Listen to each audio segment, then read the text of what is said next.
Safety of the White House, as he does several times a week and hundreds of times a year. But a presidential trip is never routine. Any visit outside the White House requires hundreds of people, thousands of hours, and enough communication and security equipment to outfit an army. Since the president travels constantly, the Secret Service is always a step ahead, preparing what they call advancing several sites at a time. This team is advancing Baton Rouge, while other teams are on the ground advancing sites in Texas, Connecticut, Pennsylvania, and Ohio. Everywhere the president goes, the security bubble goes too. Every trip the president makes is a challenge. And for us, it's game day every time he leaves the White House property. It's our Super Bowl. The Secret Service has 5 days to secure this site, the arena at Louisiana State University, where President Bush will deliver the commencement address. For the advanced team, it's a challenging site to control, with over 14,000 seats and more than 100 entrances. The protective measures start at the arena, but will expand outwards to include the university and even hundreds of miles beyond the city of Baton Rouge. The preparation is mind-boggling. The security advance begins here with Kim Tate, special agent in charge of the New Orleans field office. The key to success at any location is working hand in hand with the state and local police. Many agents started as cops, so they speak the same language. Good morning. Thank you for coming. I'm pleased to find myself in a room filled with seasoned professionals. I'm Kim Tate. They discuss every aspect of the trip, assess every danger. Has anyone in the area threatened the president? Have gun sales surged? Have any police uniforms been stolen? To prevent an attack, they have to get inside the heads of the attackers. So I have a map here. What I want to talk about right now, while we're all here, is the motorcade route coming from the airport. The team maps out the most secure route for the motorcade. Out to Veterans Boulevard, brings us to Harding. Identifies potential sniper positions, pinpoints safe houses along the way, locates the nearest hospitals, and arranges for the president to have his own blood supply. From here to Government Street, Nothing will be left to chance. 4-lane or divided highway the whole route. As you prepare your security advance this week, and on game day, when you put that plan into action, keep this in mind. Somewhere, a group of people are meeting just like we are, but their intentions are entirely different than ours. They plan to disrupt, to compromise the secure environment that we provide for the president. I like to call it the assassin's funnel. You know, you have the lone gunman, you have the suicide bombers to deal with. It can be a bomb, it can be a package. We have an obligation to try to think ahead, to try to find the things that they might attack next, and try to be ahead of the curve. When your mission is to protect the president, you don't underestimate the enemy. Protect the man, protect the symbol, protect the office. This is the mandate of the U.S. Secret Service. A purposely unmarked building in downtown Washington, D.C. is the nerve center for thousands in the Secret Service who work in domestic and international operations. This is the headquarters of the Secret Service. The enormous responsibilities for the agency ultimately lie on the shoulders of this man, the director of the Secret Service, Ralph Basham. As a career agent who rose through the ranks, Basham knows the mission here boils down to one thing: how's everyone today? Preparation. We're going to talk about the Baton Rouge trip. If you think about our mission, it's about prevention. We don't want to deal after the fact with an incident.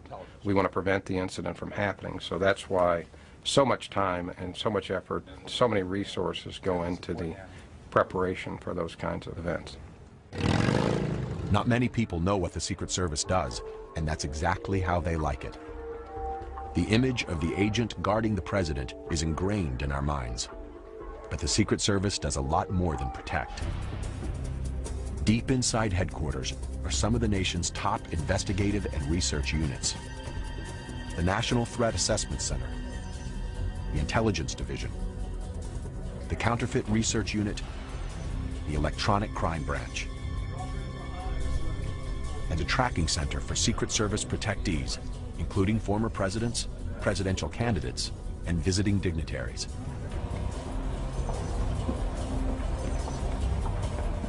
And then there's a room that hums with information so sensitive that its location can never be revealed.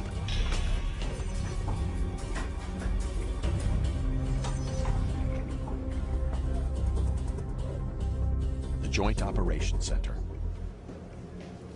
This is where the Secret Service tracks the movements of the president, the first family, and the vice president, and where the most important residence in the United States is under constant surveillance. Every entrance, every approach, even the air around the White House is monitored 24 hours a day. To maintain secrecy in radio communications, the primary protectees are assigned a code name. In the past, President Bush was known as Tumbler and Trailblazer. But as soon as the media learns the code, it changes. They say in the Secret Service, unless you're paranoid, you're usually not successful. There are regular, daily, ongoing threats of a president. That threat always looms. It doesn't go away. The chilling fact is that someone has always wanted to kill the president. In 1835, President Andrew Jackson's life was spared when shots from a madman's guns misfired. Abraham Lincoln was shot and killed at a theater. James Garfield was killed by an insane man at a train station. Despite the attacks, Americans were reluctant to authorize protection. The very idea of a presidential guard reeked of monarchy and seemed undemocratic. But at the turn of the century, shortly after President William McKinley was assassinated by an anarchist, Congress finally charged the Secret Service with presidential protection. Even then, their authorization had to be renewed annually. 50 years later, a brutal gun battle in front of the president's house settled the question of permanent protection once and for all. The year is 1950, a time when anyone could stroll down Pennsylvania Avenue, even the President of the United States. November 1st, the White House is still under renovation, and President Truman is living across the street at Blair House. Standing guard outside the president's front door is Secret Service agent Floyd Boring. Truman was upstairs taking a nap. Every day after lunch, he napped. And then he got up, got himself ready to go back to work. 2:15 p.m. Two men approach the front steps. Oscar Callazo, a Puerto Rican nationalist, approaches from the east. Rogelio Torsola approaches from the west. A man came to the front of the Blair House, and he pulled out a gun. Boring opens fire, driving him away from the front door. At the same moment, the second assailant opens fire at the guardhouse, hitting Secret Service Private Leslie Kofelt. Kofelt, badly wounded, struggles to his feet, takes aim, and shoots the second assailant. Torsello had been shot through the ears, right one ear right out the other. He died right on the spot. 27 shots were fired during the violent gun battle. 3 hit Leslie Kofelt. He died later that night, the first Secret Service officer to be killed by an assassin. Outraged by the brazen daylight attack, Congress sent President Truman a bill that would give him permanent protection. Pen in hand, he said, "It's wonderful to know that the work of protecting me has, at last, become legal." The bloody shootout meant that the days of an easily accessible president were gone. The threat of violence would force him to step away from the people who had elected him, toward the well-armed safety of the agents. It's T-4, 4 days until the president arrives. The Secret Service advance team sets up a command center in an undisclosed hotel suite. The room is completely transformed. The beds are removed. Secure phones are brought in. There will be no room service, and the room will not be cleaned. We'll just play with it. Right. You can make almost, we'll tweak it. Thank you.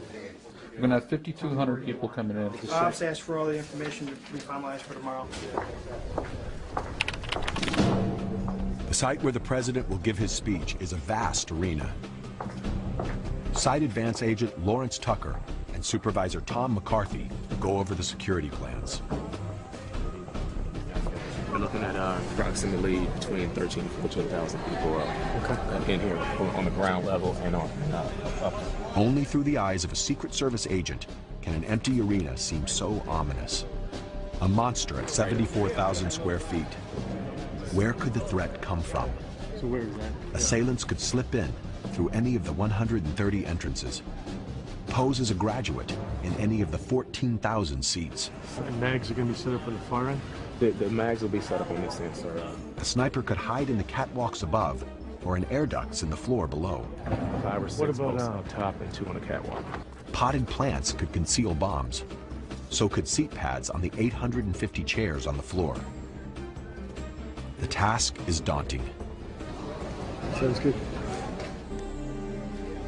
This is a pretty huge undertaking. You're going to have, over 13,000 people in this venue. Especially for a venue this size, you got to make sure that the whole outer perimeter is taken care of. Everybody has to be on the same sheet of music.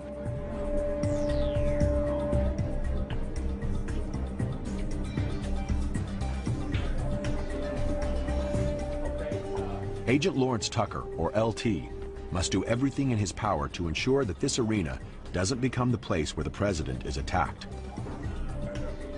LT is a member of the Presidential Protective Division, or PPD, a group of agents who have risen through the ranks and earned the assignment to protect the president. They stand at the president's shoulder. They are the shield. It's an honor, but a potentially deadly one. The area around the president is known in the business as the kill zone. To thwart an assassin, LT must think like an assassin. From the adjoining building, he and his team can get an aerial look at the arena and see where their plan is vulnerable. We'll have someone just the other side of this tower watching those stairs that are coming down. Right. And then we'll have someone watching that loading dock, plus the 2 on the buildings that'll be able to see the whole area right there. That'll secure the arrival location pretty good. Okay. Fine with me? Okay. Good. Back at the command center, LT pinpoints and eliminates site threats. But protecting the president is far bigger than securing any one event. In Washington, a global threat analysis is always underway. This is the threat on the president's life. He's dead, okay? I want to blow up the White House and the Capitol building. At headquarters, specialists assess the constant stream of threats made against the president. The Secret Service won't say how many threats are made, only that every threat is investigated. Yes, if I'm woken up at 3:30 in the morning again, I'll assassinate President Clinton. These recordings usually come from the agency's intelligence division, collected from calls into the White House, local police, and radio and television stations. Well, most of the time the recordings come in, there's a lot of noise on it. So first we try and remove the noise as much as possible without damaging the voice. And I'm going to blow up the president and I'm going to kill him. So you guys can have a fun time there because we're going to kill him. Schwartz listens for features in the caller's voice, accent, dialect, or speech defects. We're going to kill him. Any nuance that may help to set the voice apart and identify it. I want to blow up the White House and the Capitol building. Who is threatening the president? He's dead, okay? The answer is never simple. History has shown us that assassins come in all shapes and forms. We've had them from young men all the way to women that were grandmothers who have actually made attempts to assassinate our protectees. So every threat is taken very seriously. Agents are also trained to distinguish between those that make threats and those who can carry them out. uniformed officers. We now teach our agents, look at how someone's organized or not. Do they have the capacity to travel? Do they have the capacity to obtain weapons? We'll go through the questions several times. Keep your feet flat on the floor, eyes straight ahead. If an agent thinks someone is dangerous, they may bring them in for questioning. Did you write any of those threatening letters? No. Did you plan with anybody to kill the President of the United States? No. Virtually every letter contains some traceable clue. We refer to ourselves as CSI without the commercials. It's almost impossible to threaten the President in a letter and remain anonymous. Through an amazing array of techniques, the Secret Service will eventually hunt you down. The Forensic Information System for Handwriting, or FISH, is a database filled with thousands of threat letters. Each time a new letter comes in, it's scanned, analyzed, and compared with other letters to try and identify repeat offenders. We received this threatening letter from the field, and it was a threat against President. And right now, Jacqueline is measuring it in FISH to compare it to all the other letters that we have in our FISH system. The same letter will also be subjected to an intense fingerprint scan. Once a print is imported from the threat letter, a database searches the millions of prints to find the best matches. Fingerprints, palm prints, and even foot and toe prints. Even the ink and the paper can be traced. The Secret Service has the largest collection of inks in the world, nearly 8,000, dating from the turn of the century and collected from around the world.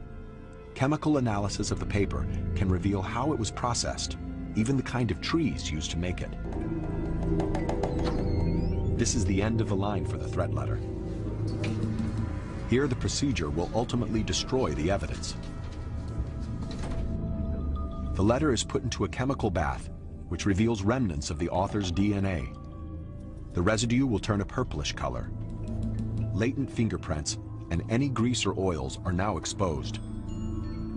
The clues gleaned from all the labs are combined to create a profile of a potential suspect.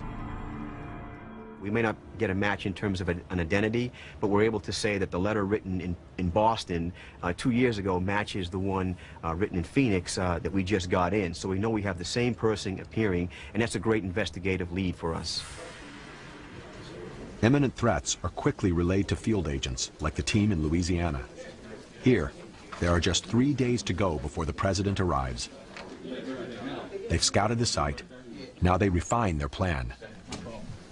Good evening, everybody. Let's get this done. We're 3 days out before game day. Everybody should know where they need to be. Just remember all your paperwork and everything that needs to be turned in. We're going to go over some administrative stuff now, and then we'll key in on the technical stuff. No one has ever been privy to the security plans of the Secret Service, and no one ever will.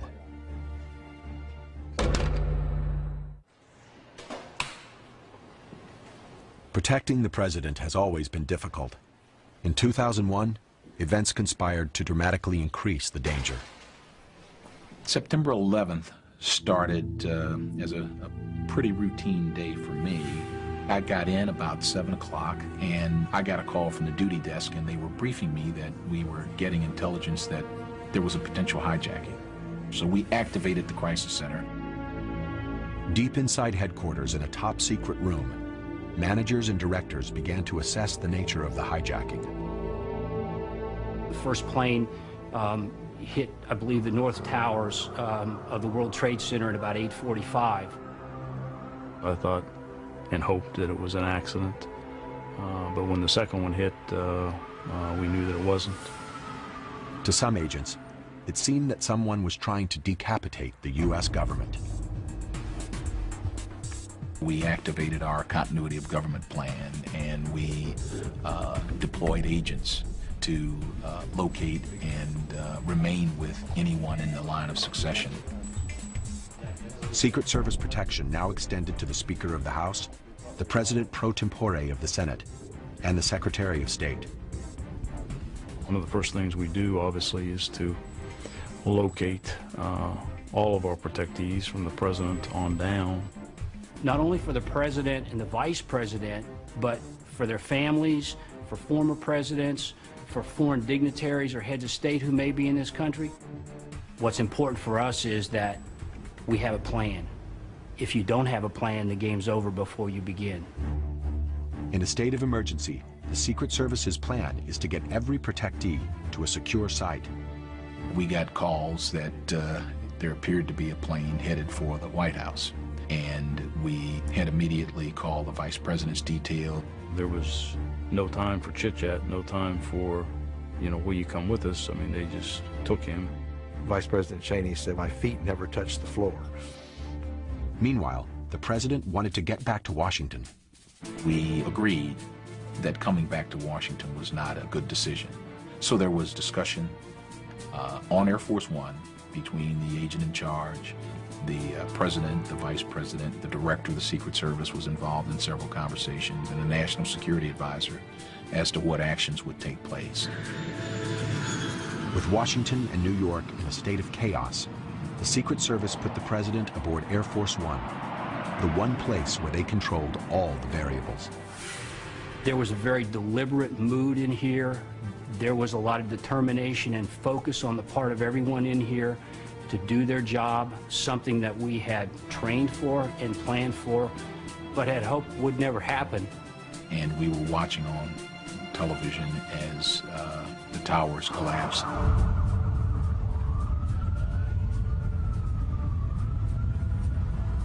As headquarters watched the horror unfold, agents in the New York field office, directly across the street from the towers, were experiencing it firsthand.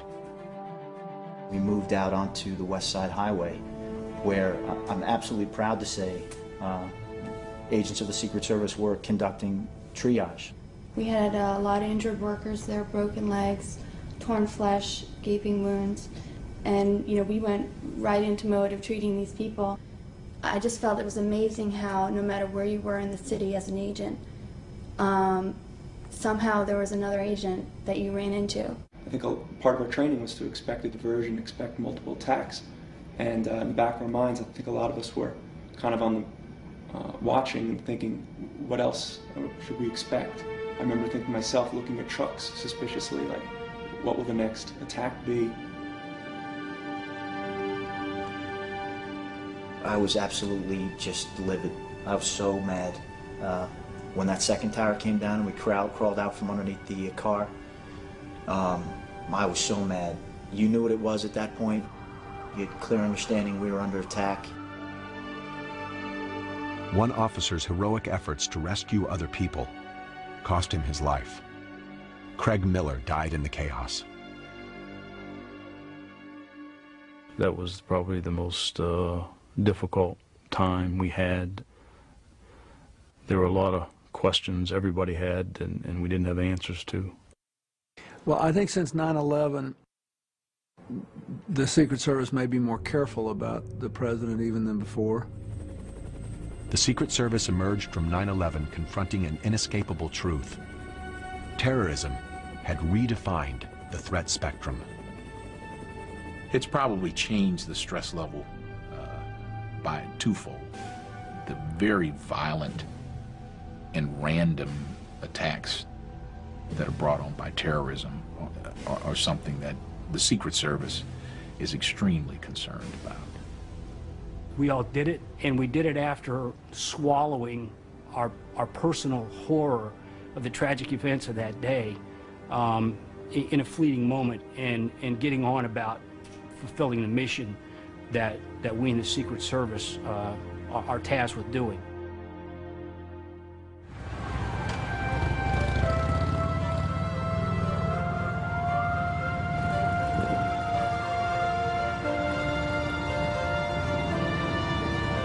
The presidential motorcade is on the move.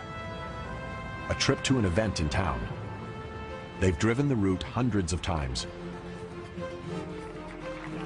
The bubble advances through familiar territory. But familiar never means risk-free.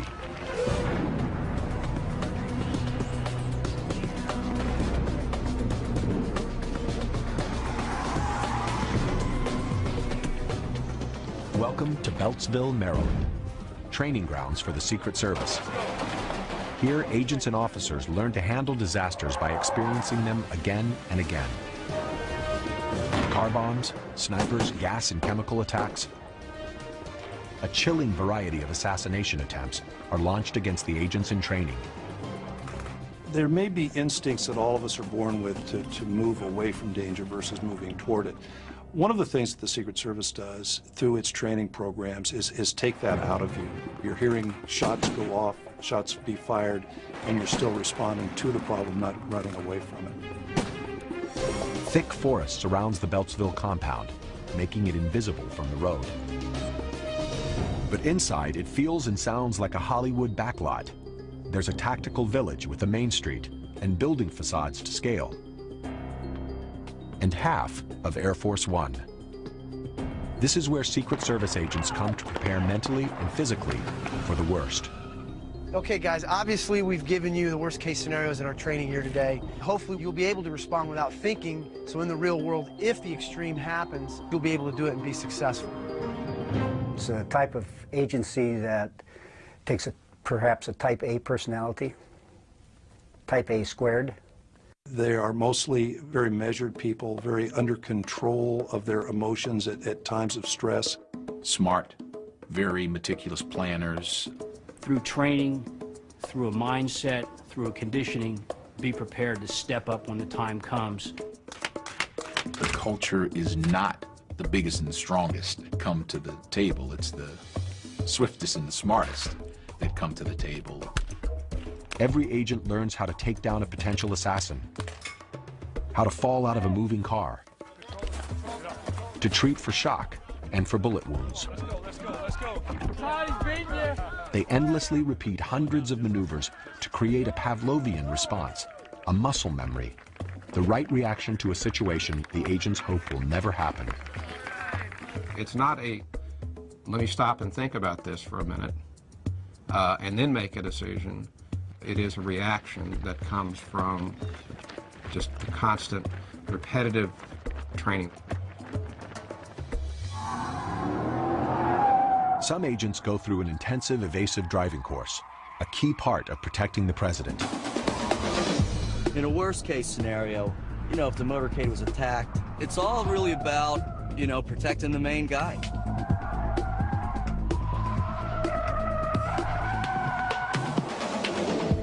These agents are practicing the J-turn, a tire-screeching pivot with a tight stop and an immediate change in direction.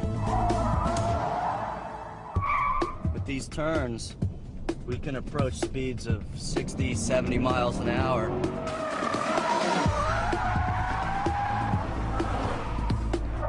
They practice in Camaros, but they'll use their skills on the real thing, Suburbans and limos that weigh much more. Well, they call me Super Dave. They think I'm a little crazy out here. I like to go as fast as the car can go all the time. And I'll be the guy that experiments. Like, if they want to experiment with something, I'm all for trying it. Muzzle straight up, 2 hands on the weapon. For agents who work closest to a protectee, training is even more intense and demanding. Their standard weapon is a .357 semi-automatic pistol. Other weapons of choice include the M16 and the MP5 submachine gun. Shooters will be your final facing. Shooting side. The Secret Service requires each agent to qualify with a firearm every month. Because they may be called upon to open fire in a crowd or from a moving vehicle, agents must learn rapid, accurate firing. And the training never stops. Agents on presidential details must return to sharpen their skills 2 weeks out of every 8. Worthy of trust and confidence, commitment and dedication, attention to detail. And that is instilled from the first day that an agent becomes a member of the organization. You plan for the unexpected because, you know, you only get one shot. Either you trust it or you're not. In a basement garage in New York, a different kind of training is underway. These agents are preparing not to protect the president, but to protect the lifeblood of our economy, the U.S. currency. There's a good possibility that we encounter these 2 guys today, that they're packing as well. Everybody wear your vest. Vests are not an option, all right? 2 weeks ago, agents in the New York office broke up a ring of Eastern European counterfeiters. Today, the Secret Service squad is heading out to recreate the bust for training purposes. Most people don't know that more than half of the entire Secret Service staff is dedicated to investigating counterfeit currency and electronic fraud. I think a lot of it has to do with the fact that the public doesn't really know what we do. I think they're under the premise that we all fly around in capes and that we're bulletproof and that we're part of some secret association with a secret handshake. When you think of the Secret Service, you think of protecting the president and the vice president, and no one realizes that we do a lot more. The Secret Service was created in 1865 to stop counterfeiters. At the end of the Civil War, counterfeit money was so rampant that it posed a serious threat to the nation's banking system. As much as 1/2 of the nation's money supply was fake. The Secret Service's mission was to restore public confidence in the country's money. The work was considered so sensitive, the identity of the agents was kept completely secret, and a name with an instant mystique was born.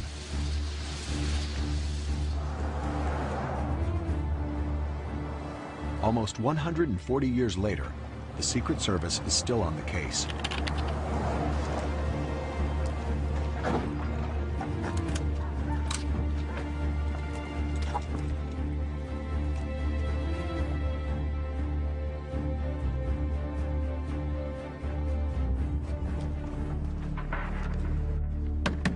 Police with a search warrant, open up! Police, open up! Please, please, get down, get down, get down, get down, clear, I'm square. When the agents broke through the door 2 weeks ago, the counterfeiters had left the site and the cash. Oh yeah, that's the money. We got it. There it is. Get some more pictures of us. If they hadn't been busted, $500,000, all fake paper, could have made it to the street. Money, money, very nice, very nice.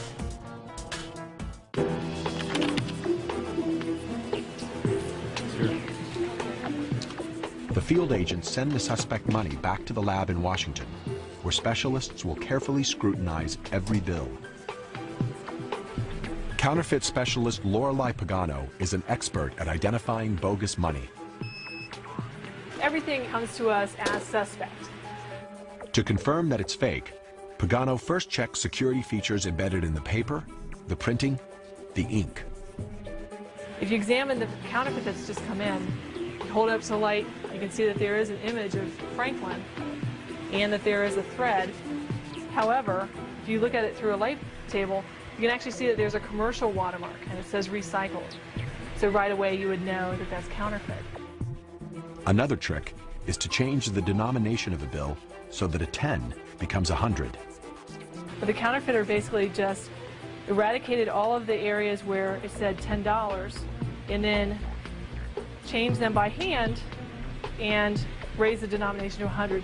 This, I would think, was not worth the $90 that he profited from. To outpace counterfeiters, the government issues new bills every 5 to 7 years. But with high-tech scanners and printers, counterfeiters are forging more money faster. We used to average less than 100 domestic counterfeiting operations, and now we're over 600 in any given year. Today, the best counterfeit money is printed with old-fashioned presses by sophisticated drug and terrorist rings. Millions of dollars of fake money is used to finance illegal arms trading, drug trafficking, bribery, and terrorism. The U.S. dollar is vital to these criminal efforts. To protect it, the Secret Service has to stay one step ahead. Obviously, there are things that every government has to keep a secret so that the counterfeiters don't know about it and they don't know what they need to be attacking. So that's just good banknote design. Some things we just don't tell.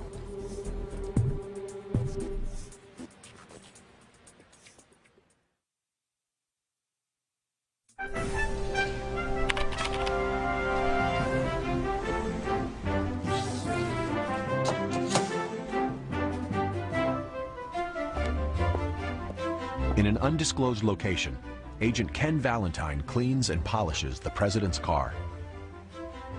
This James Bond invention is affectionately known as the Beast.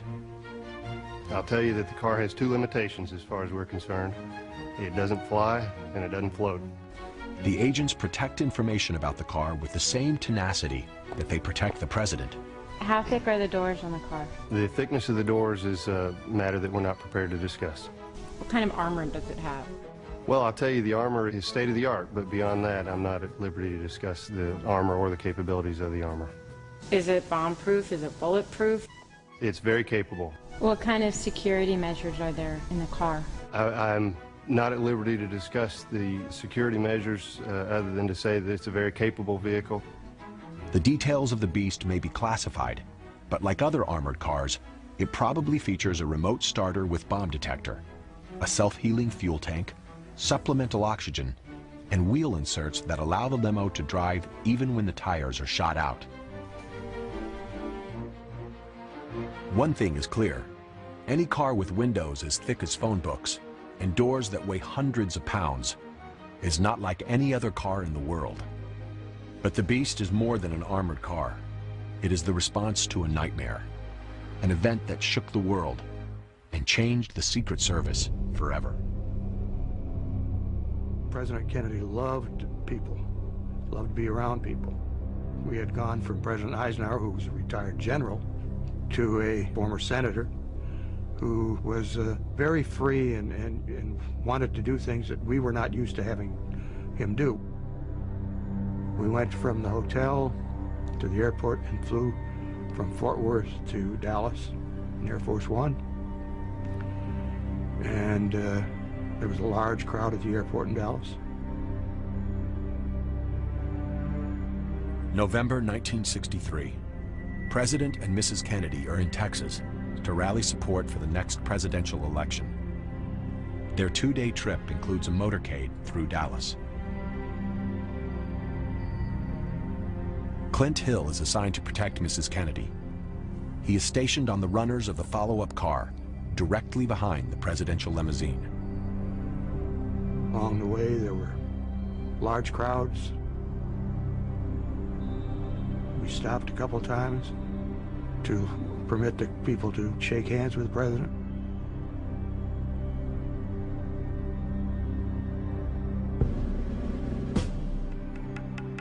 When we got into the central part of Dallas, the crowds were larger.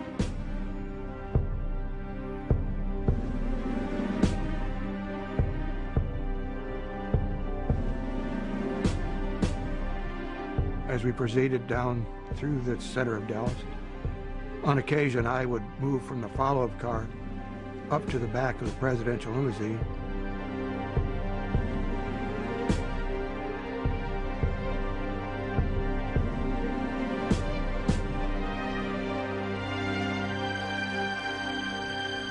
Shortly after we got into that turn and started on that street, I heard a sound. I turned to see what was happening. I knew something was wrong. I saw President Kennedy grab at his throat. Before I could get to the presidential limousine, another shot had been fired and hit President Kennedy in the head. About that time, I reached the back of the limousine and tried to get on. I had to run 3 or 4 more steps before I could get up. By that time, Mrs. Kennedy had come out onto the trunk and was seeing, it appeared to me to be searching for something or trying to retrieve something. But I got up on the back of the car and placed her back in the seat. The president at that time, slipped down into her lap, and I could see the back of his head, and there was a gaping hole above his right ear, about the size of my palm. And there was white brain matter and red blood throughout the entire car. The car jolted forward, and we sped off to Parkland Hospital.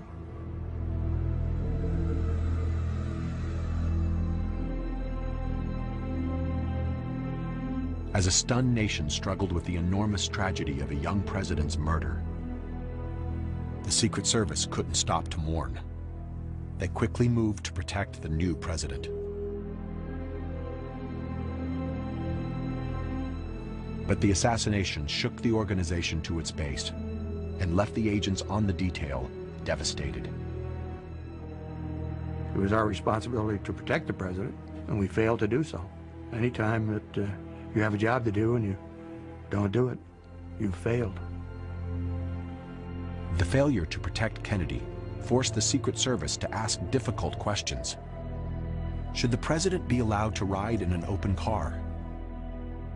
Should motorcade routes be published in advance? And should those routes follow paths where the president could be an easy mark? Whatever the answers, things would never change for Clint Hill.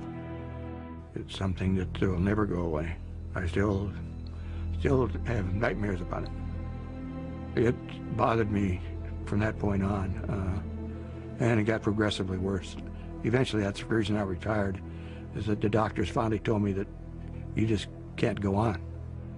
Unfortunately, that particular day, all the advantages went to the shooter. The assassination is still a defining moment, not only for the agency, but for every agent who has ever taken the oath. You don't think about your wife or your children or your own life. Your whole focus is to save the president. And I'm sure that's what went through Clint's head as he bolted to that car, barely making it, but he got back there, and because it was too late. And we're all different from that. I mean, we're just different from having lived through it. If eternity has to remember me for something that was that tragic, I just couldn't live with myself. So, you know, my philosophy was, it won't happen on my watch. It can't happen on my watch because I can't live with it. The assassination forced the Secret Service to rethink protection. Training was completely revamped. The number of agents jumped dramatically, and the service developed state-of-the-art threat assessment abilities. Riding in an open car would become the rare exception to the rule. The car would become armored and sealed, a rolling fortress, the very embodiment of the protective bubble.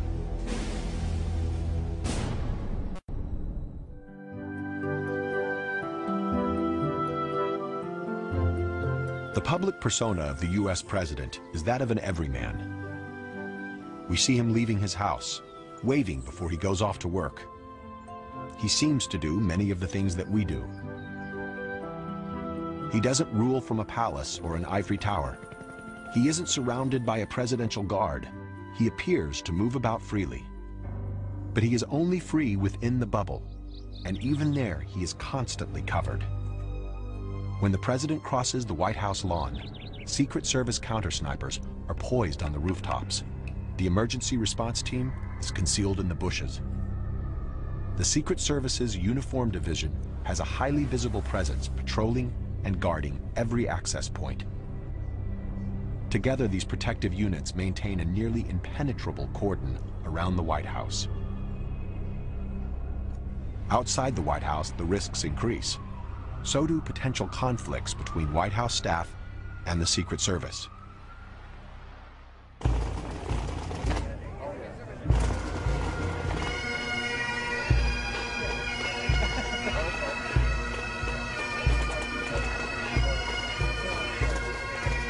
Politics and protection are like oil and water.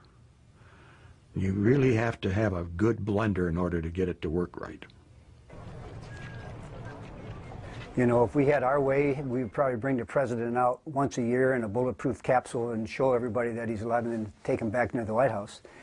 If the staff had their way, he'd be out shaking hands with the public on a day-to-day basis. I've said this many times that the Secret Service is there to keep them safe, and that's not always consistent with making them happy. There are times when you're with a protectee where you have to tell them, you know, we're not going to go in this door, we're going to go over to this door. But later he's probably going to tap you on the shoulder and go, why did we do that?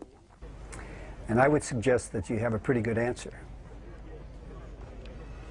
What happens when politics vies with protection? Negotiation. Larry Cockle led the presidential detail for Bill Clinton. He remarked once that of all the people that he interacted with and of all the authority and power of the president, that the Secret Service was the only entity around him that would tell him no. So I don't think there was ever an instance where I overruled the president, but I found a way to make him see my point. Sometimes the agent simply has to make a dangerous situation work. The president, he wanted to go to Bangladesh and Pakistan, which for all intents and purposes would have been going into Al-Qaeda's backyard. I had to actually prepare to try to talk him out of going, but at the same time, I had to prepare to take him there in the event that he wasn't going to take my advice. We went down to Cartagena when a lot of people were saying, don't go down there. The drug warlords are out of control at Cartagena in Colombia. And I said, we got the Secret Service. I'm not going to worry about that. Now, the president, more than any other time, is in a cocoon. The problem of a president being more and more isolated from mainstream America and from the way people live and the way they think is a problem that eventually we may come to regret, in the sense that it went too far. It's hard to say that any measure to keep a president safe goes too far, but just think about it. It's a necessary evil to have 24-hour protection. It's a necessary evil to plan and meticulously orchestrate travel to ensure that nothing goes wrong. It's a high-stakes game. Preparation for that high-stakes game has reached a dramatic stage at the Baton Rouge airport. It's T-2 and counting. 2 days until the president arrives, and the invasion has begun. The Secret Service arrives in force.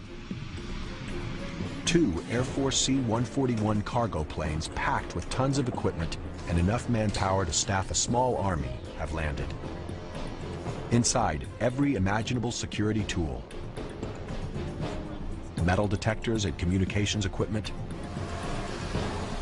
K-9 bomb sniffers and their handlers. Armored motorcade cars. Some of these cases may contain a variety of weapons, but the Secret Service will neither confirm nor deny this. And out of the belly of the plane comes the beast. 2 of them, 1 for backup.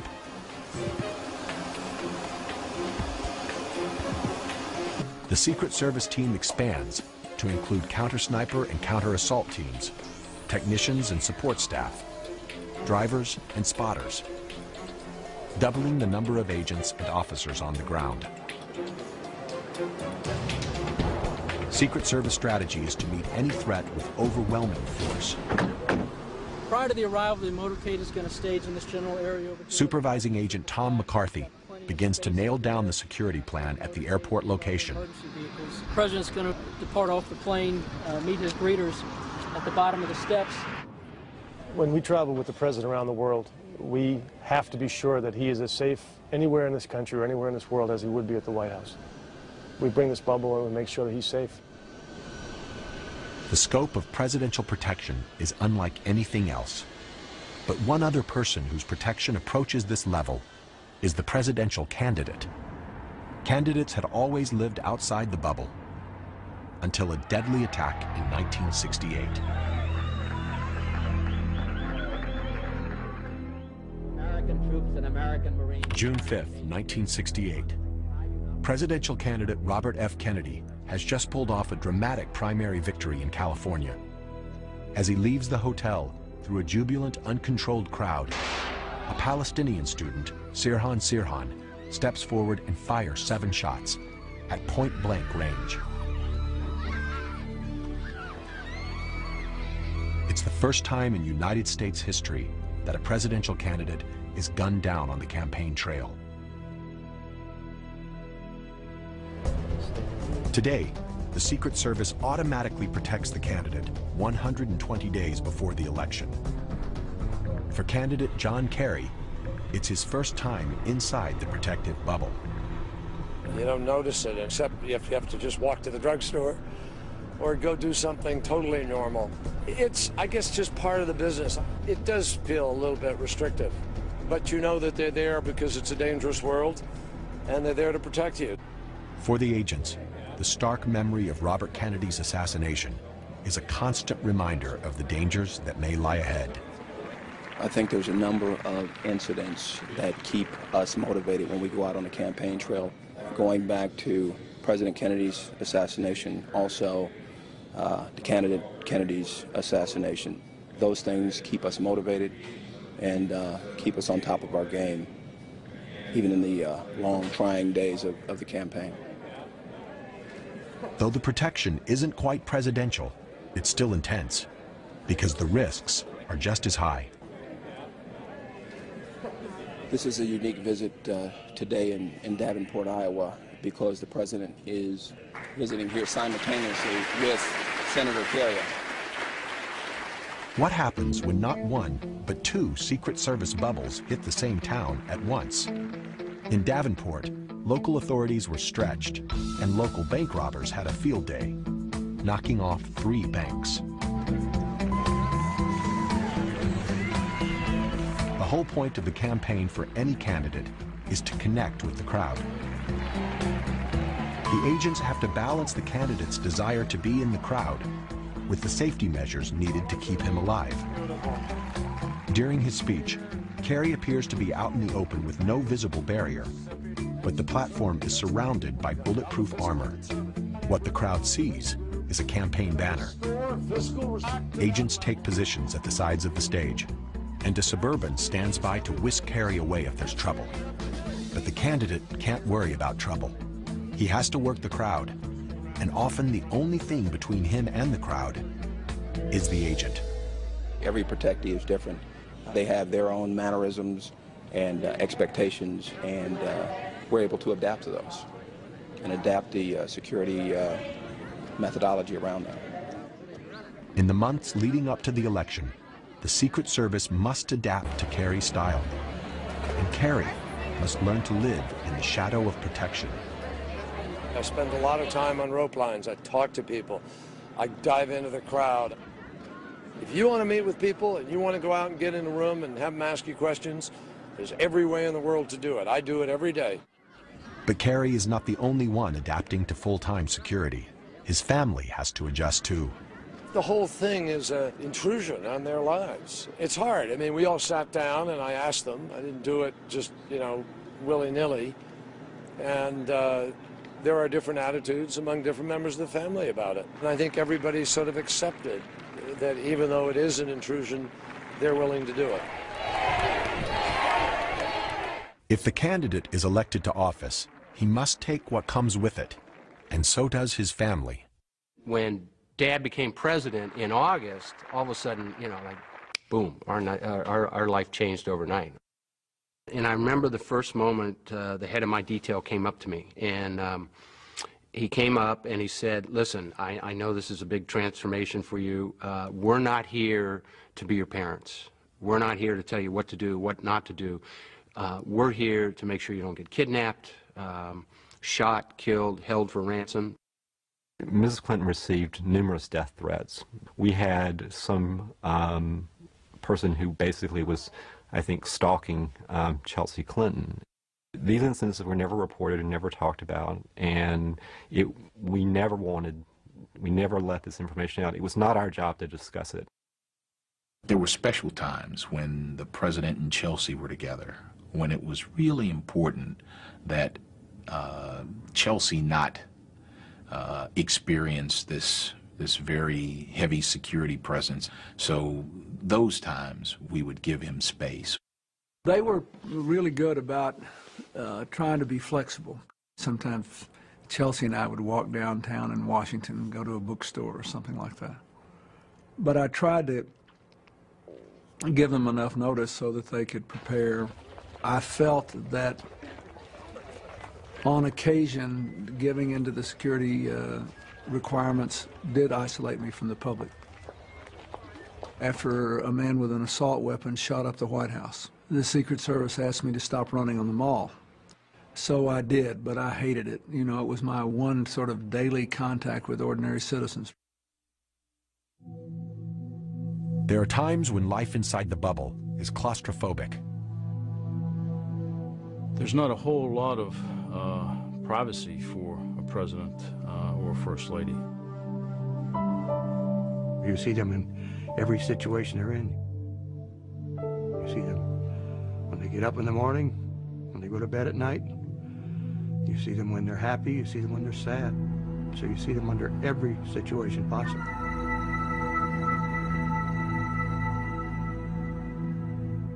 People say, well, how can you live that way with somebody at your front door all the time? Or you walk out to go for a short walk and there's a Secret Service person.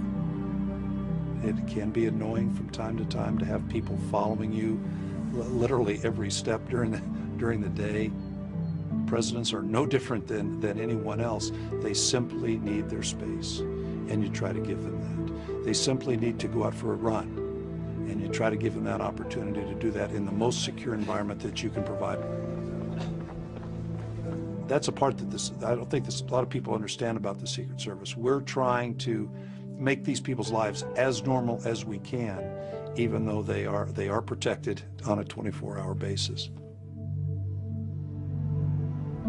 There are only a few rooms in the White House where the president and his family can be truly alone. But so much proximity means very little privacy. The agent must be absolutely trustworthy. Discretion is essential. I don't know about other first families, but I know that Barbara and I talk very frankly in front of them. Always did and always will, because we have total trust in their professionalism, in their discipline. But they know a lot of secrets about our own family, personal, intimate stuff about our kids and grandchildren and all of that. The Secret Service is in the front seat of the car when the president's riding with people, talking about anything from national security to sensitive political matters to, personal family matters. What you hear and what you see, if they're of a personal nature, if they're of a national security nature, has to stay with you. In 1998, the issue of agent confidentiality was put to the test. Independent counsel Ken Starr subpoenaed several Secret Service agents and officers, including lead agent Larry Cockle, to question him about President Clinton's affair. The Starr investigation wanted the agents to testify about personal conversations that they'd overheard, and that's just not what they would ever do.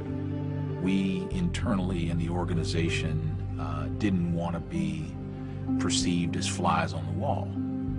I've been present when sensitive family issues were discussed, and as much as possible, I didn't want to hear. I didn't want to know.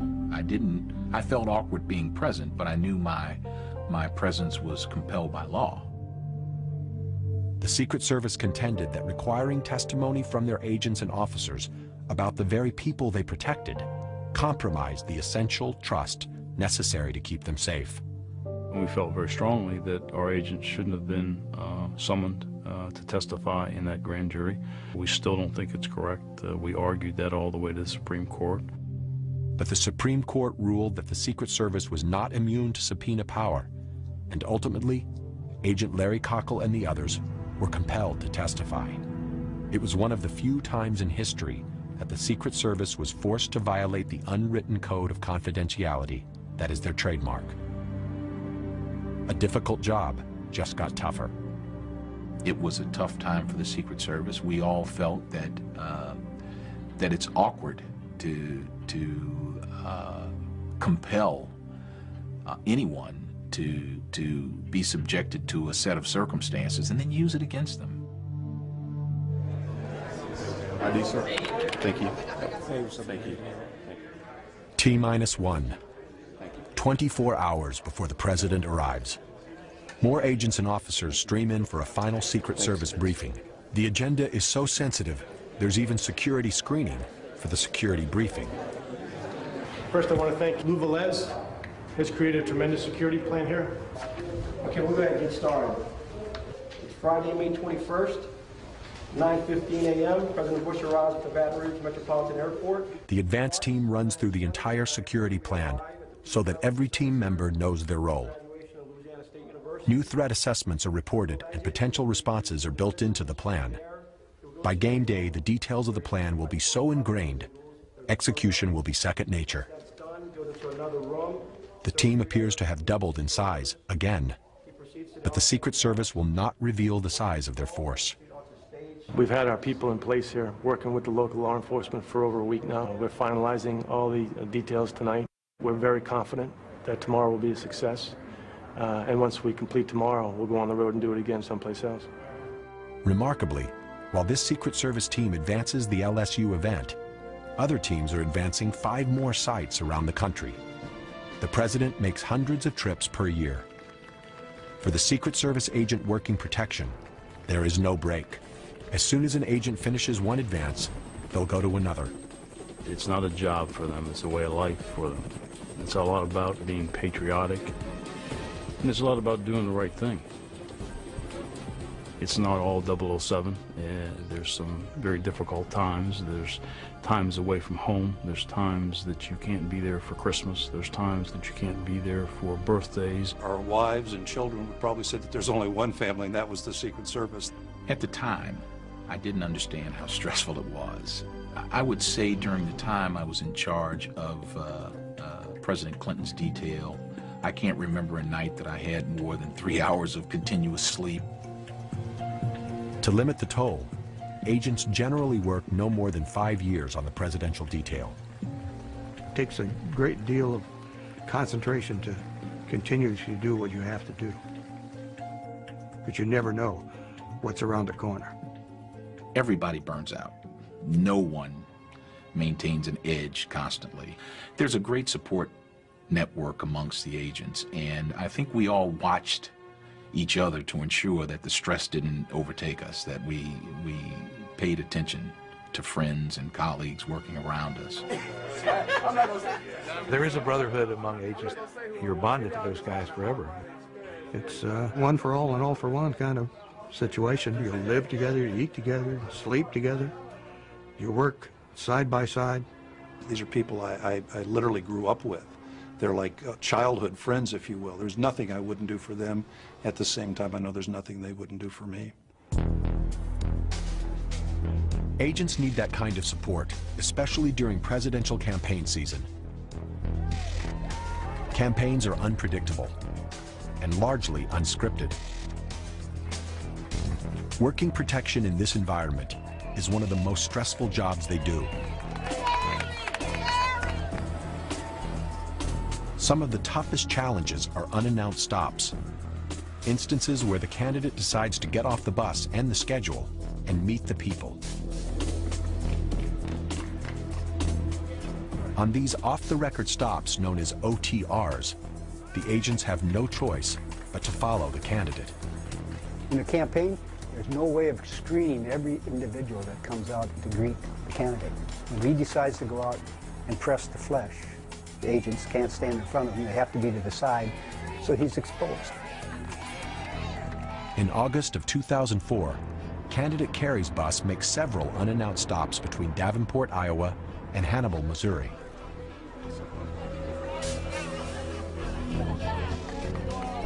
With one stop after another, keeping a constant watch can become mind-numbing. You work around complacency by keeping your focus, keeping your eye on the ball. We trained agents to understand that the things that might seem mundane or routine could very quickly turn to tragic or challenging. You have to maintain that focus, and there can be no distraction, and that all comes down to discipline. We pride ourselves on anticipating potentially anything that could occur and then preparing for it. Hold them on the other side of the question table. You can't drop your guard. You can't stop looking. Sir, take your hands out of your pockets. At every location, the Secret Service will ask people to show their hands to make sure no weapons are concealed. To the agents, even a pen is potentially dangerous. Sir, can you take your hands out of your pocket? Thank you. You know, you can scan a crowd quite rapidly and pick out somebody that's acting strange, dressed differently. You're looking for the unusual. Maybe just doing some strange thing that catches your attention.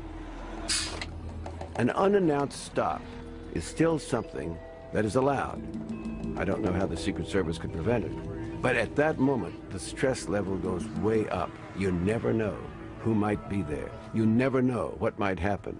And you watch them, and they're looking at the hands, they're looking through the crowd. Nice to see you. Yes, oh, your baby. And you just see it in their eyes, and you see it in their body movements. This is a high point of stress. This is the most dangerous point. September 5th, 1975. President Gerald Ford has just finished a speech and is on his way to the California State Capitol building. His motorcade is waiting. But it's a beautiful day. The Capitol building is just across a park, and President Ford spontaneously decides to walk. Agent Larry Buendorf is working on President Ford's protective detail. He walked out of the hotel, and there was a crowd that was across the park at the time that was cheering for him, and he decided to walk. So this creates a lot of tension within the agents themselves, because we're now going into an environment that is not controlled. We don't like to do that. You got the media, they're running with their cameras. We're trying to watch the president, watch the crowd. People started shaking hands, and you know, sometimes they hold on too long, and so you're very busy trying to keep the crowd away, and there's so much going on. I'm shaking hands with a lot of people, and I noticed a lady in a very vivid red dress sort of walking with me as I was walking toward the Capitol.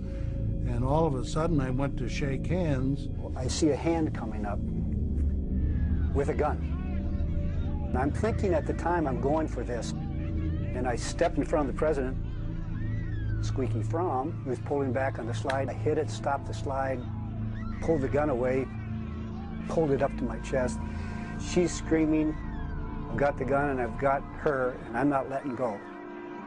So I just push her away from the president. The president's going one direction, I'm going the other direction. And she tries to run, and I pulled her back. She goes down on the ground. I pull out my cuffs, I cuff her. I yelled out to the agents. The agents covered him. They were gone.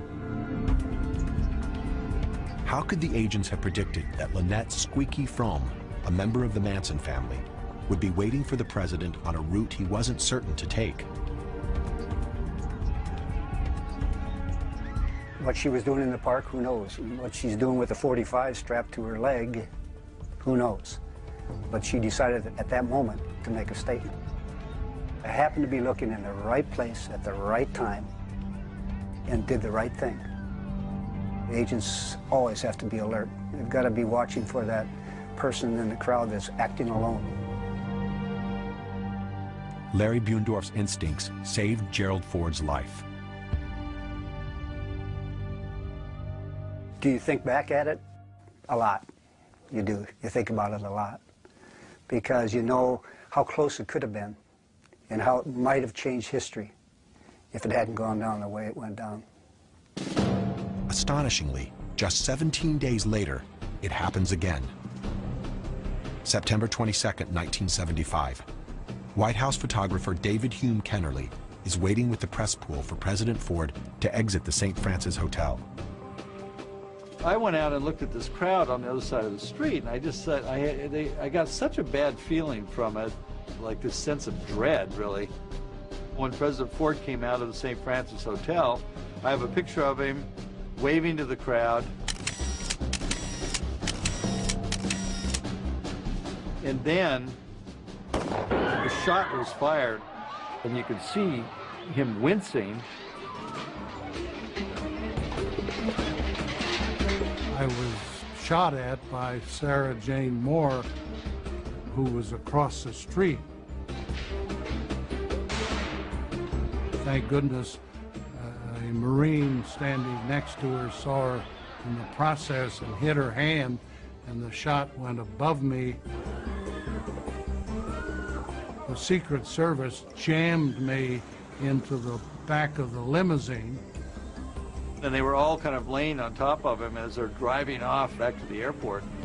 After a couple of minutes, Ford says, "That gunshot didn't get me, but I'm going to be crushed to death under you guys. This is an armor-plated car. Get off of me." With the quick succession of attacks, the Secret Service reflexively tightened their hold. I know that President Ford was really angry about the 2 attempts on his life. And he was angry that he knew it would further insulate him from the public. The Secret Service wanted him to stay in the Oval Office after those incidents. And Dad said, you know, the president cannot be held hostage in the White House. And he made it very clear that after both the Squeaky Fromme and the Sarah Jane Moore situation, he was going to go out and continue to be in the public's eye because he didn't want the American people to think in any way that a president of the United States could be held hostage because of attempted assassination. Game day. T-minus 5 hours before the president lands. At 4 a.m., the Secret Service arrives at the arena. LSU may own the building, but today it belongs to the Secret Service. Basic. Morgan. Here. The team gears up, knowing they have one chance to get it right. Smith. Each agent is wired into a restricted radio network, impervious to eavesdropping, and linked to the temporary command center. Wallace. Here. Johnson. Here. Every agent will know where the president is at all times. Everybody all set? Okay. Game face on, the agents enter the arena. In the next few hours, everything LT's team has prepared for will be put to the test. All right, 212. Hold room. Okay, let me make sure I got all these people posted here. Rusin, you know where you'll be in the security room. You're gonna be in a row, man. LT assigns each agent a specific post, to guard an entrance, to guard the stage, even to mix into the crowd.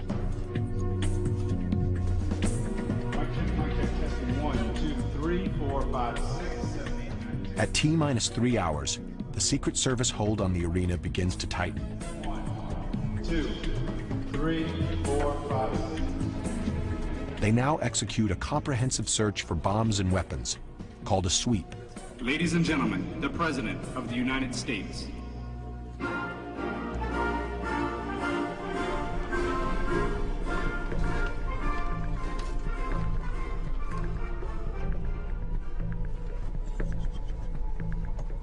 They sweep every plant, every band instrument, and all 14,000 seats.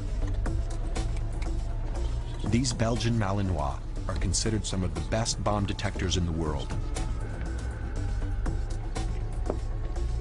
Their noses are 20 times more sensitive than ours.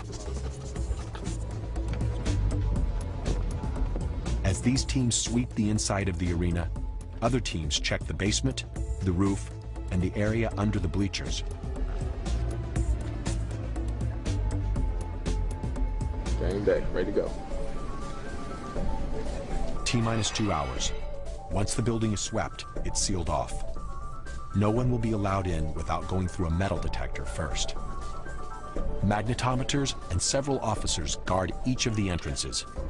Tactical control of the building is theirs, for now. At the Baton Rouge airport, it's T-minus 90 minutes. The agents are busy taking control of this real estate, too. The president's private fuel supply is standing by. The Secret Service choreographs the movements of the press, the motorcade, well-wishers, and even the president himself. They're all going to come in here. The press is going to do a preset, get all their equipment swept, and then we're going to get them in one organized group over to their designated press clean area. If any of them go out, it doesn't matter that they've been swept once, you get swept all over again. Set over to where the press is. Actually, what people can... In 90 minutes, the team will shut down all movement on the airport. They call it lockdown. Sweeps are underway here, too. The K-9 team checks every vehicle, even the Baton Rouge Police Department motorcycles that'll accompany the motorcade.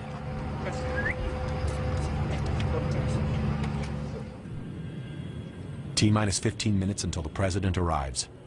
The Secret Service counter-sniper team stands ready. At T-minus 5 minutes, the Baton Rouge airport is temporarily closed. Only Air Force One is clear to approach. On the ground, anything or anyone that moves will get immediate attention from the counter-sniper teams.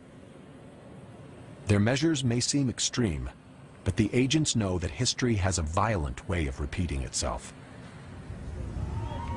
It was a very routine trip from the White House to the Washington Hilton Hotel. The president gave a speech to the Building Trades Union. He left about 2:27 p.m. that day, and we were walking toward the car.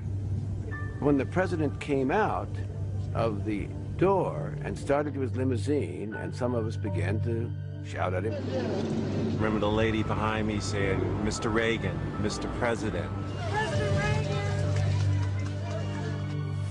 And just about 6 or 7 feet from the open door, I heard 2 quick shots and then 4 more.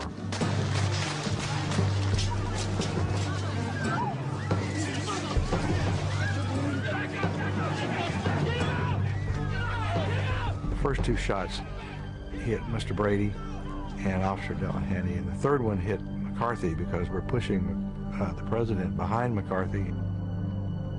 McCarthy, he didn't let me down. He stood up there and took it. And as that was happening, another agent literally went right over top of me and my camera, right down onto Hinckley. It was just the amazing thing. Give me a squad, Parks! Move back into the car! What I remember vividly is Parks grabbing the president, taking his head, carefully, quickly putting it down and pushing him into the limo. As we know now, a bullet struck the rim of the door, ricocheted into President Reagan. But at that moment, no one knew that. The door was shut, the feet were thrown in. At that moment, I yelled for the driver to leave quickly. Get out of the way! You don't know whether it's an organized attack. You don't know whether it's a decapitation strike. There's a lot of things you don't know. As the limo speeds toward the White House, Agent Jerry Parr searches President Reagan for gunshot wounds. Everything looks okay until the president starts spitting up bright, frothy blood. In that instant, Parr makes the decision of his life. I knew from my training that this meant some kind of a lung injury, and I just said, we got to take him to the hospital. Parr orders the limo to change direction, and it races toward the hospital. President Reagan walked a few steps to the emergency room and collapsed and almost died. I don't play up myself on this simply because Tim McCarthy made a heroic gesture in standing up. Everybody shot down, and McCarthy's the only one standing up. Agent Tim McCarthy did what every agent hopes he'll never have to do. Using his body as a shield, he turned into the line of fire. He took a bullet for the president. I gotta give it to him. It's a brave man to stand there purposely as a body block to protect the President of the United States. When the shots rang out, agents are trained to cover and evacuate. And cover means cover with your own body. It's a counter-instinctive movement. It's muscle memory. And it's a moment, when you really think about it deeply, that it's where history and destiny hang in the balance.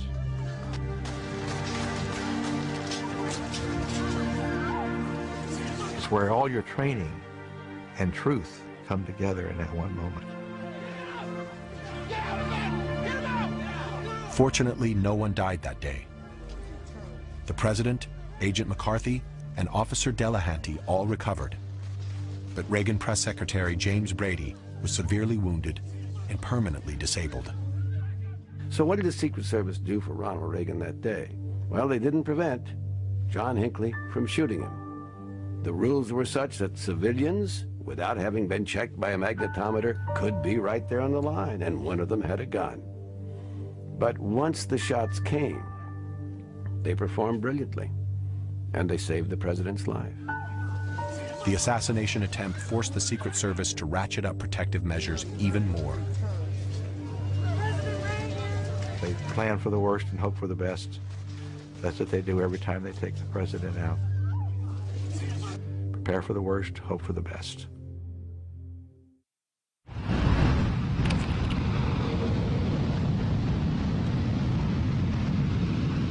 "9:15 a.m., 0 hour. The enormous preparation is over. It's game on. You can think of the Secret Service as a conductor of a large orchestra, but the musicians are made up of the police and fire and emergency medical services. When we met for the first time earlier this week, it was to announce that we had a performance.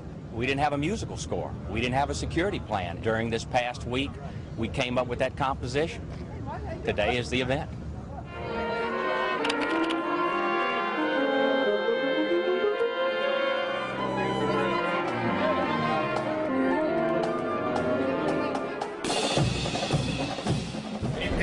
Cell phones, electronic devices, bags, and purses. Please place them here on the table. At the arena, the once-in-a-lifetime day for the graduates and their families begins with a thorough search. Thank you. Officers will screen every one of the thousands of participants. Pagers, keys, cell phones, and electronic devices. Please place them on the table.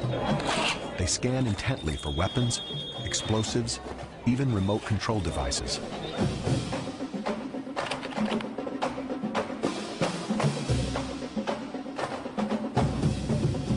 The president exits Air Force One as the security rolls out ahead of him.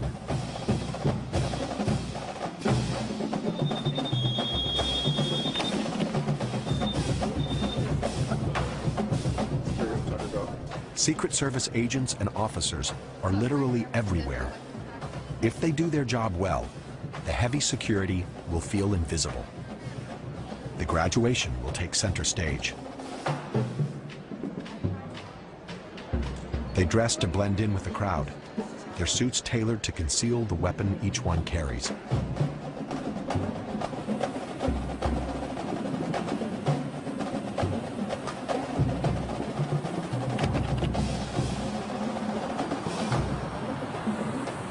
The motorcade prepares to pull out. One of these vehicles carries a heavily armed counter-assault team, ready to repel any attack. The Secret Service is ready for any threat on the road ahead. Attention all post standards at the Maravich Assembly Center. We have a departure from POTUS to this location.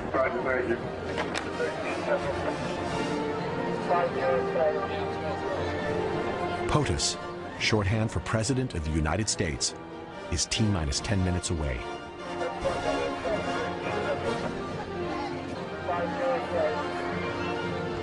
For LT and his team, this is it. This is the moment they've trained for. Protection is in the details, and everything is rechecked because every agent knows there's always a chance that something could go wrong.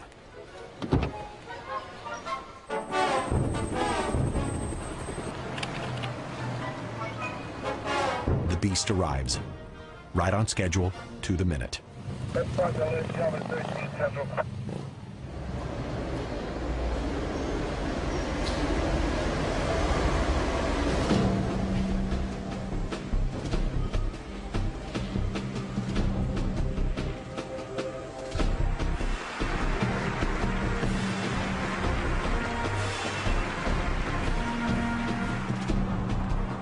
Supervising Agent Tom McCarthy takes his final position on stage. He'll be the agent closest to the president.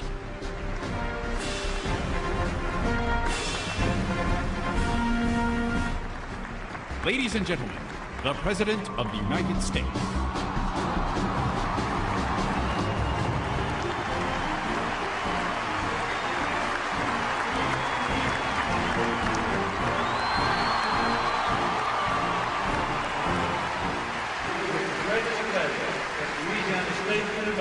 Presents you the honorary degree, Doctor of Science.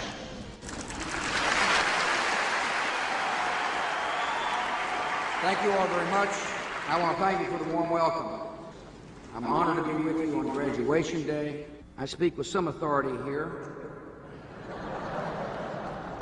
I've seen how things can work out pretty well for a C student.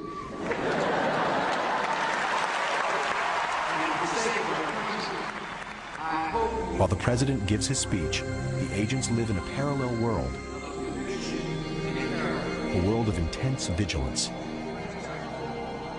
Each agent plays a role in securing the 360-degree safety zone. They scan for the individual who does not fit in, who is doing something different. We will defend freedom and security of this nation, whatever it takes. I see goodness and idealism in young Americans, but I have confidence in you and your generation. I wish you all the best. I thank you for letting me share this today.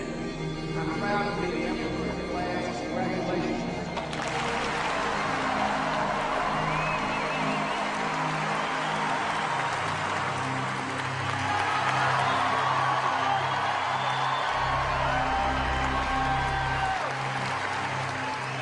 As the president exits the stage, he veers off course and off the plan. It is the one unchoreographed moment of his visit.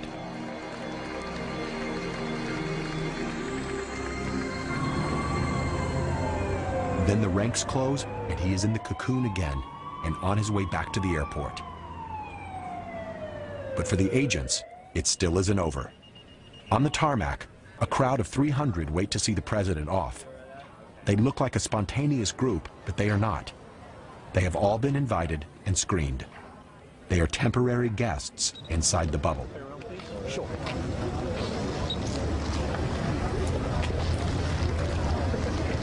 You're all set. One of the things I'm going to do when I pass in front is I'm going to ask you to have your hands up. Just have your hands out here like this, ready to shake the president's hand, okay? That's all I ask. When you stop and think about all the things that have to occur to keep that well-oiled machine running, the responsibility, the dedication, the many sacrifices that people make day in and day out, it's just truly incredible. For the Secret Service, it was a good day. Nothing happened. The average agent is not going to go on to riches and fame and glory, having spent a good number of years of their lives putting their life on the line. Their reward is going to be basically the understanding they've done an important job for all of us in this country. They've done the job well. They can be proud of that. We should honor them. But they're not going to get rich. They're not going to be famous. They're just going to be ordinary Americans. The visit has involved thousands of man-hours, weeks of coordination, hundreds of people, tons of equipment, and no small amount of stress. The president has been on the ground for 80 minutes. The Secret Service will move on, advancing the next locations, keeping the web of protection spun out ahead of the president so he can keep his public persona, so he can do his job.